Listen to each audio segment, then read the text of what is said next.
Il reste encore des positions tenues par les fidèles de Laurent Gbagbo. Hier, les militaires fidèles au nouveau pouvoir, c'est-à-dire Alassane Ouattara, ont attaqué ces irréductibles à l'arme lourde. Aujourd'hui, il n'y a plus de combat, les discussions continuent en coulisses, mais les habitants continuent, eux, de quitter les lieux.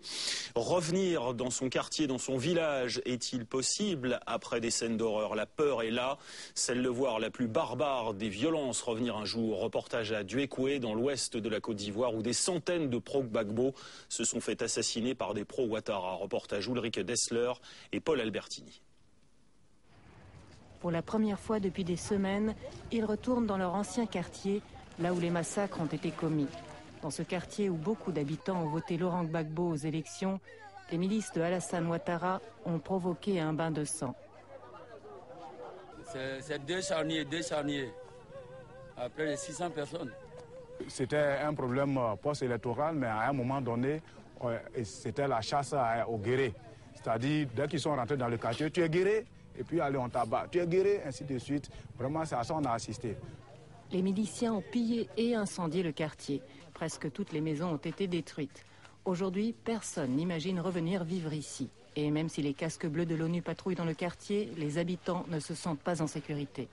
Ce que nous avons vu, c'est une épuration ethnique, purement ethnique. Un génocide planifié. Mais c'est un génocide planifié du gouvernement ou par qui? Tout à fait, c'est le gouvernement Alassane. C'est le gouvernement Alassane. Ce sont pas le gouvernement, mais c'est qui nous on les prenait pour des rebelles qui sont venus nous attaquer. Tant que les miliciens ne seront pas sous les verrous, les habitants du quartier auront peur. Julie est retournée chez elle pour voir si elle pouvait récupérer quelques vêtements. Aujourd'hui, elle est incapable de pardonner à Alassane Ouattara et elle ne croit pas aux paroles de réconciliation du nouveau gouvernement. Réconciliation, vraiment, quand ils font des choses au bout des lèvres, ils ne font pas ça en profond de leur cœur. Qu'est-ce qu'il doit se passer pour que vous pensiez que ça vienne du cœur? Désarmement d'abord, le désarmement d'abord. Et maintenant, on peut voir le reste. Que ce soit Gbagbo qui soit au pouvoir, que ce soit Alassane qui soit au pouvoir, même quelqu'un d'autre qui soit au pouvoir, il est venu pour gérer la population ivoirienne. Nous sommes obligés d'accepter.